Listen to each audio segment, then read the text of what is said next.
Hello students, welcome back to another video. And ये video आपके demand पे video आ रहा है कि भैया आप अपने पेपर में कैसे लिखते हो एंड आपका CGPA एंड SGPA 9 के ऊपर कैसे जाता। तो भैया ये कंप्लीट वीडियो आप लोगों की डिमांड पे होने वाला है कि मैं अपने एग्जाम में कैसे लिखता हूँ एंड आप अपने एग्जाम में कैसे लिखोगे कि 9+ SGPA पर सेमेस्टर जरूर आएगा। एंड मैं सबसे पहले तो एक चीज़ बता देता हूँ कि पहले मैं सबको प्रूफ दे देता हूँ, ठीक है। विदाउट प्रूफ अपन बात नहीं कर सकते, ठीक है। तो विदाउट प्रूफ बात नहीं करेंगे अपन, एकदम प्रूफ पे बात करेंगे कि जो अदर लोग कमेंट करें तो प्लीज़ उन लोगों को भी समझ में आए कि सामने वाला बंदा कुछ करके बैठा है, दैट्स वाई वो हमको बता रहा है, ठीक है। एंड बाकी जिनको ट्रस्ट है उनके लिए तो कुछ नहीं है, बाकी आप लोग वीडियो को फॉलो करिएगा पूरा। तो सबसे पहले मैं लॉगिन करूंगा अपने RGB पोर्टल पे एंड मैं इसको लॉगिन कर लेता हूँ, देन मैं आपको दिखाता हूँ, ठीक है। देन ये मेरा पोर्टल ओपन हो चुका है एंड मैं अब जाऊंगा अपने कहाँ पे, डिजिटल लॉगर पे। तो डिजिटल लॉगर पे आप लोग देख सकते हैं, ठीक है। सो ये देख सकते हैं 7 सेमेस्टर, ठीक है। 7 सेमेस्टर में 9.7, 9.17, 9.29, 8.63, 8.21, 8.25, 7.86 और यहाँ पे एंड जो मेरा कंप्लीट CGPA है 8 सेमेस्टर का वो है 8.50। तो पास हुआ हूँ फर्स्ट डिवीजन विथ ऑनर्स के साथ। एंड जो 8 सेमेस्टर मेरा SGPA है वो कितना है, 9.11। सो ये हो गया हमारा क्या, मैंने अपना प्रूफ दे दिया कि मेरा आया है या नहीं आया, ठीक है। अब बाकी मैं बात करता हूँ कि अगर तुम चैनल पे नए हो तो प्लीज़ चैनल को सब्सक्राइब कर लेना एंड वीडियो को लाइक कर देना एंड एक प्यारा सा कमेंट कर देना कि तुम कहाँ गलतियाँ करने वाले हो। एंड अब मैं आपकी गलतियाँ बताने वाला हूँ, ठीक है। सो सबसे पहले तुम मेरी गलतियाँ, मतलब तुम गलतियाँ सुनो कि तुम्हारा, मतलब बहुत सारे लोगों का मैंने देखा है, क्या देखा है कि 7.5 के ऊपर SGPA नहीं जाता है। बिकॉज इसका रीज़न है, रीज़न इसका क्या है तो ध्यान से सुनना। बहुत सारे लोग कहते हैं भैया हम 30+ पेजेस लिख के आए हैं बट हमारा जो है, हमें मतलब फेल कर दिया है या हमें हमें C+ दिया है या तो C दिया है या तो B+ दिया। बहुत से कम स्टूडेंट्स होते हैं जो बोलते हैं कि भैया हम 30+ पेज लिख के आए हैं एंड हमको A+ ग्रेड मिला हुआ है, ठीक है।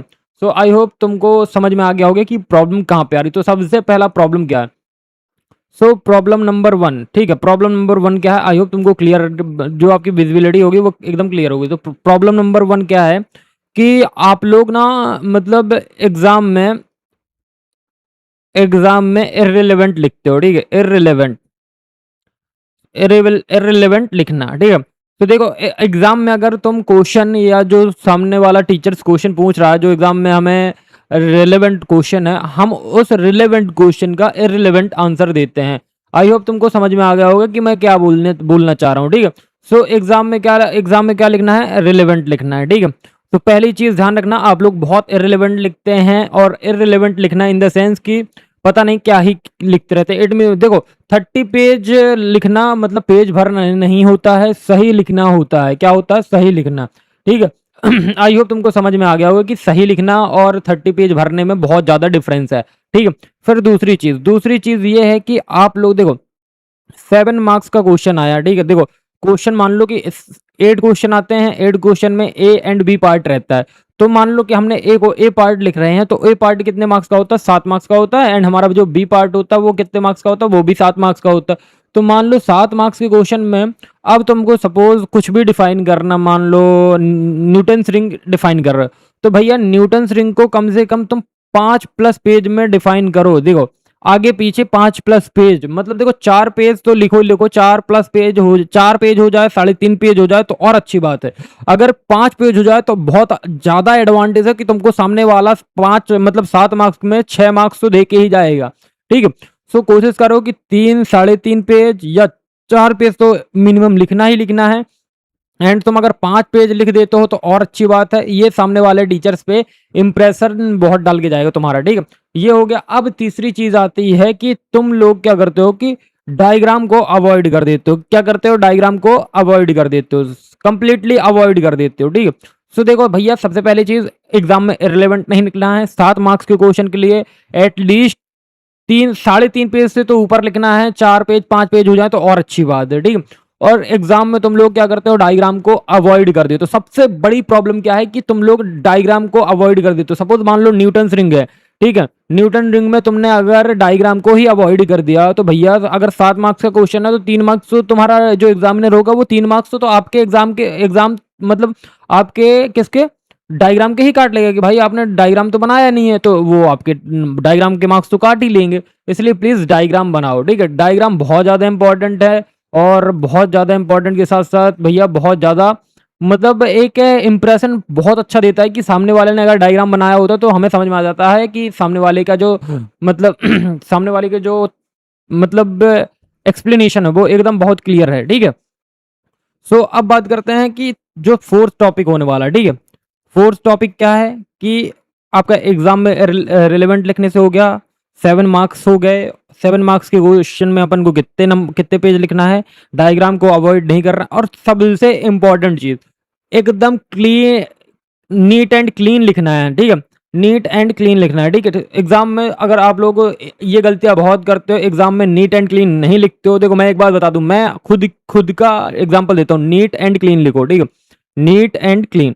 अब इसका एग्जांपल देता हूँ। स्टार्टिंग के 20 पेज तुम भैया नीट एंड क्लीन लिखो। इससे क्या होता है कि सामने वाले को समझ में आता है कि भैया कॉपी बहुत साफ सुथरी है एंड इस बच्चे से बनता है। देखो अगर तुम कचड़ा कर दोगे, काटा पीटी कर दोगे, तो सामने वाले को यही समझ में आता है कि इनसे इसने बहुत गंदा लिखा है, दैट्स वाई ये काटा पीटी हुई है। अगर तुम्हारे स्टार्टिंग के 20 पेज 15 पेज अगर तुम्हारे नीट एंड क्लीन होंगे तो तुम ये समझ लो कि तुम पास हो गए, एंड फिर तुम्हें स्कोर करने के लिए आगे लिखना है, ठीक है। अब ये समझ गए। अब बात समझो कि अब तुमको एक क्वेश्चन के अंदर लिखना क्या क्या है, ठीक है। एक क्वेश्चन होता है उसके अंदर तुमको लिखना क्या। तो देखो ये सब मैं चीज तुमको नोट्स भी दिखाऊंगा एंड मैं लिख के भी बताऊंगा क्या। तो सपोज मान लो कि न्यूटन रिंग आया, क्या क्वेश्चन हमारे पास आया न्यूटन रिंग। तो न्यूटन रिंग की तुम्हें डेफिनेशन लिखनी है कि भैया न्यूटन रिंग होता क्या है। समझना बात को, न्यूटन रिंग होता क्या है, न्यूटन रिंग की हमें जरूरत क्या है, यहाँ पे नीड या पर्पज, न्यूटन रिंग का पर्पज क्या है, नीड क्या है, ये सारी चीजें तुमको लिखनी है। सपोज मान लो न्यूटन रिंग की डेफिनेशन आ गई, आधे पेज में आ गई, ठीक है। फिर उसके बाद तुमने क्या लिखा, need of Newton ring, need of Newton ring ठीक है, नीड ऑफ न्यूटन रिंग लिख दिया। तो इसमें कम से कम 7-8 पॉइंट लिखो कि हमें न्यूटन रिंग की जरूरत क्या है। फिर उसके बाद तुम डायग्राम ऊपर कर लेना, मैंने नीचे कर दिया। तो सबसे पहले फिर यहाँ पे क्या बनाओ, न्यूटन रिंग का डायग्राम बनाओ। डायग्राम बनाने के बाद तुम उसकी कंप्लीट वर्किंग लिखो कि भाई ये वर्किंग क्या है, इसके वर्किंग कैसे काम करते हैं, ठीक है। फिर उसके बाद अगर न्यूटन रिंग में कैरेक्टरिस्टिक्स हैं तो कैरेक्टरिस्टिक्स लिखो, अगर फीचर्स हैं तो फीचर्स लिखो, ठीक है। फीचर्स है तो फीचर्स लिखो, या और कैरेक्टरिस्टिक है तो कैरेक्टरिस्टिक लिखो। फिर देन उसके बाद आता है आपका टाइप। तो टाइप है तो टाइप लिखो, कंपोनेंट है तो कंपोनेंट लिखो। फिर उसके बाद advantage, disadvantage, application and difference लिखो एंड यूजेस लिख दो। अब मेरी बात सुनना ध्यान से कि तुम्हें सबसे पहले लिखना क्या क्या है। सबसे पहले मान लो माइकलसन इंटरफेरोमीटर आया, तो उसकी सबसे पहले डेफिनेशन लिख दो। डेफिनेशन के बाद ये लिखो कि माइकलसन इंटरफेरोमीटर की हमें नीड क्या है, उसका पर्पस क्या है, ठीक है। फिर उसके बाद हमें डायग्राम बनाना। डायग्राम बनाने के बाद हमको उस डायग्राम को कंप्लीटली एक्सप्लेन करना है। ऐसे में क्या होगा, देखो तुम 4 चीजें लिखोगे तो 4 चीजों में तुम्हारे 2 से ज्यादा पेज भर जाएंगे। और इतना ध्यान रखना, डेफिनेशन हो गया, नीड हो गया, डायग्राम हो गया एंड वर्किंग हो गया, ये तुमको एकदम सही सही लिखनी है। कोई आलतू फालतू चीज मत लिखना, बिकॉज बहुत ज्यादा इंपॉर्टेंट है कि स्टार्टिंग में तुम अच्छा लिखो एंड अच्छा परफॉर्म करो। आई होप तुमको समझ में आ गया होगा कि मैं क्या बोलना चाह रहा हूँ, ठीक है। इतना समझ में आ गया, ठीक है। तो ये समझ लेना। बाकी अब मैं एक चीज़ और बता देता हूँ तुम लोगों को कि बहुत सारे स्टूडेंट्स क्या होते हैं कि गलतियां कर देते हैं कि डेफिनेशन डेफिनेशन लिखी, नीड नहीं लिखना, वर्किंग नहीं लिखना, डायग्राम नहीं बनाना, मतलब उनको अपने मन का ही लिखना। तो ये बहुत सारे प्रॉब्लमेटिक होता है। इसलिए आप लोग कोशिश करो कि सबसे पहले सिस्टमेटिक वे पे लिखना सीखो। सिस्टमेटिक वे लिखने का क्या होता है, सबसे पहले आप क्वेश्चन को समझो। सपोज मान लो कि न्यूटन रिंग आए, कुछ भी आए, देखो मैं न्यूटन रिंग की बात नहीं कर रहा हूं, मैं किसी भी चीज की बात कर रहा हूं, कुछ भी आए सबसे पहले उसका डेफिनेशन लिखो। डेफिनेशन लिखने के बाद अगर उसकी नीड या पर्पस तुमको मालूम है तो तुम नीड या पर्पस लिखो। एंड अगर तुमको उसका उसमें डायग्राम है, अगर तुमको डायग्राम बनता है तो प्लीज उस चीज का डायग्राम बनाओ। एंड डायग्राम के बाद तुम उसका एक्सप्लेनेशन दो, मतलब वर्किंग लिखो। तो इतने में तुम्हारे 2 पेज भर जाएंगे, ये मेरी गारंटी है, ठीक है। 2 पेज भरने के बाद तुम उसके कैरेक्टरिस्टिक या फीचर्स लिख सकते हो। अगर उसमें टाइप है तो टाइप लिखो। एंड टाइप लिखने के बाद उसको डिफाइन कर दो कि ये इसके टाइप है एंड इन टाइप को मैंने डिफाइन कर दिया। टाइप डिफाइन करने के बाद उसके एडवांटेज लिख दो, एडवांटेज के बाद डिसएडवांटेज लिख दो, एप्लीकेशन लिख दो, और अगर उसमें डिफरेंस लिख सकते हो तो डिफरेंस लिख दो, एंड यूजेस लिख सकते हो तो यूजेस लिख दो। इतनी सारी चीज़ों है। एंड कोशिश ये करना कि अगर तुम सिस्टमैटिक वे पे लिख पाओ एंड नीट एंड क्लीन लिख पाओ तो और अच्छी बात है। तो 2 पेज से मतलब तुम्हारे 5 पेज तुम्हारे ईज़िली बढ़ जाएँगे, ठीक है? 5 पेज ईज़िली भर जाएँगे। अब मैं एक चीज़ दिखाने वाला हूँ आपके और मेरे पढ़ने के तरीके तरीके को। तो सबसे पहले मैं बता देता हूँ कि ये मैंने एक नोट्स मतलब मेरे ही खुद के नोट्स हैं। अब मैं तुमको सबसे मेन फैक्टर बताने वाला हूँ कि मेरा 9 प्लस एसजीपीए क्यों जाता है एंड आप लोगों का एसजीपीए क्यों नहीं जाता। तो देखो सबसे पहले क्या है, यहाँ पे मैं क्या पढ़ रहा हूँ, डेटा लिंक लेयर, ठीक है? डेटा लिंक लेयर, ठीक है? तो डेटा लिंक लेयर, अब ध्यान से समझना कि मैंने यहाँ पे क्या लिखा हुआ है, मैं आपको पढ़ के बताता हूँ, ठीक है? तो फिर आपको समझ में आएगा कि भैया यू आर राइट।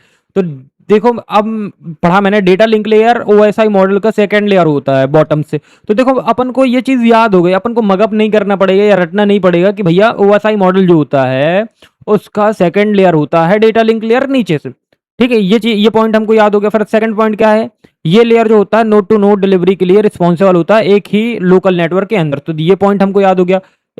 इसका मेजर रोल होता है एरर फ्री ट्रांसमिशन और इंफॉर्मेशन इंश्योर करना, ठीक है? DLL encoding decoding and organisation outcomes और इनकमिंग डेटा के लिए क्या होता है, रिस्पॉन्सिबल होती है, ठीक है? इस लेयर को ओएसआई मॉडल का मोस्ट कॉम्प्लेक्स लेयर माना जाता है, ठीक? ठीक है, तो ये मैंने 5-6 पॉइंट क्या लिख दिया, डिफाइन कर दिया। अब मैंने बताया कि डेटा लिंक लेयर जो होता है, मैंने यहाँ पर टाइप बता दिया कि डेटा लिंक लेयर जो होता है हमारा, उसके 2 सब टाइप होते हैं। पहला होता है लॉजिकल लिंक लेयर मतलब एलएलसी। ये एलएलसी क्या होता है, ये प्रोटोकॉल्स फ्लो कंट्रोल और एरर कंट्रोल हैंडल करता है। फिर आता है मीडिया एक्सेस मैक लेयर। तो देखो मैक में क्या होता है कि मैक का फुल फॉर्म क्या हो, मीडिया एक्सेस कंट्रोल। ये जो होता है ये एक्चुअल मीडिया एक्सेस और उसके कंट्रोल को क्या करता है, मैनेज करता है। ये मैंने डायग्राम बना दिया कि जो हमारी नीचे होती है ये फिजिकल लेयर हो गई, ऊपर देखो डेटा लिंक लेयर को हमने 2 पार्ट में डिवाइड किया, एलएलसी और मैक में। और मैक क्यू एलएलसी के ऊपर होता है हमारा नेटवर्क लेयर और इसके नीचे होता है फिजिकल लेयर। फिर मैंने इनके सबको डिफाइन किया, ठीक है? इनको सबको मैंने क्या किया, डिफाइन किया, ठीक? ठीक है, तो देखो ये यहाँ पे मैंने फ्लो कंट्रोल डिफाइन किया, मल्टी एक्सेस डिफाइन किया, देन उसके बाद मैंने devices operating on data link layer. तो यहाँ पे देखो स्विच हो गया, ब्रिज हो गया एंड ये सारी चीज़ें। फिर मैंने flow control and error control define किया। तो भाई ऐसे तुम कर सकते हो एड। फिर देखो मैंने क्या लिखा, टाइप बताया कि स्लाइडिंग विंडो के टाइप क्या होते हैं, गो बैक एन और ये सारी चीज़ें, ठीक है? तो ये सारी चीज़ें हैं। देन फिर मैंने एरर कंट्रोल बताया और फिर मैंने ये डायग्राम बना दिया। डायग्राम बनाने के बाद फिर स्लाइडिंग विंडो समझा दिया। फिर मैंने बेनिफिट लिख दिया, ठीक है? बेनिफिट के बाद मैंने वर्किंग लिख दी। फिर ऐसे-ऐसे करके हमने फिर एक क्या किया, टाइप, ये सारी चीज़ें चलती जाती हैं। तो भैया ऐसे लिखना होता है। तो आई होप तुमको समझ में आ गया। देखो मैं एक चीज़ बता दूँ, आप किसी भी प्रकार से लिखो बट सबसे पहले 3 चीज़ों का हमेशा ध्यान रखना। मेरी पर्सनल गारंटी है कि तुम लोगों का, मैं बता रहा हूँ कि तुम लोग ए प्लस तक टच कर जाओगे, ठीक है? मैं खुद किया हूँ एंड वही स्ट्रेटजीज़ बता रहा हूँ। सबसे पहले कोशिश ये करो कि एकदम नीट एंड क्लीन लिखना है। मैं थोड़ा-सा इसको और ज़ूम कर दूँ क्या? क्या लिखना है, नीट एंड क्लीन लिखना है कॉपी में। एटलीस्ट 15 से 20 पेज आगे के तो लिखो, ठीक है? ठीक, ये हो गया। फिर दूसरी चीज़, 7 पेज मतलब 7 मार्क्स के क्वेश्चन के लिए, 7 मार्क्स के क्वेश्चन के लिए एटलीस्ट 4 से 5 पेज लिखो, ठीक है? 4 से 5 पेज लिखो। तीसरा, रिलेवेंट लिखो, इर्रेलेवेंट कुछ मत लिखो, ठीक है? रिलेवेंट लिखो।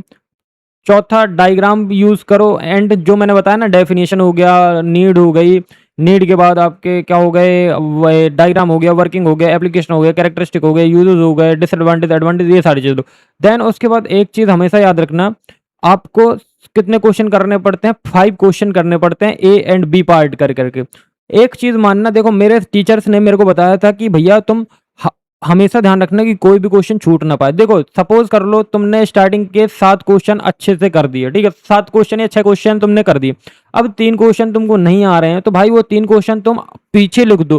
क्या पता तुमने आगे इतने अच्छे से डिफाइन किया हो कि टीचर तुम्हारी कॉपी पे ध्यान ना दे एंड वो जस्ट चेक करते जाए एंड तुमको 4 से 5 नंबर देते जाए।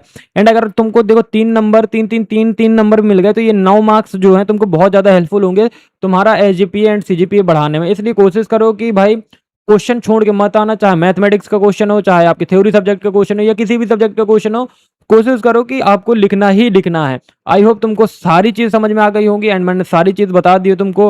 एंड अगर तुम्हारा दिल करे तो चैनल को सब्सक्राइब कर देना, वीडियो को लाइक कर देना एंड अपना कमेंट कर देना कि तुम लोग कहाँ गलतियाँ करते हो, तुम लोग सही लिखते हो, नहीं लिखते हो, गंदी राइटिंग में लिखते हो, फाड़ फूड़ के चले आते हो, या 4 से 5 पेज लिखते हो या नहीं लिखते हो। जो भी गलतियाँ करते हो मेरे को कमेंट डाउन करना। एंड अब मैं इंपॉर्टेंट क्वेश्चन की सीरीज ला रहा हूँ first semester, second semester, third semester, fourth semester, fifth and six semester के लिए। तो मिलते हैं नेक्स्ट वीडियो में, तब तक के लिए please do like, subscribe and share. बाकी all the best for examination and thank you.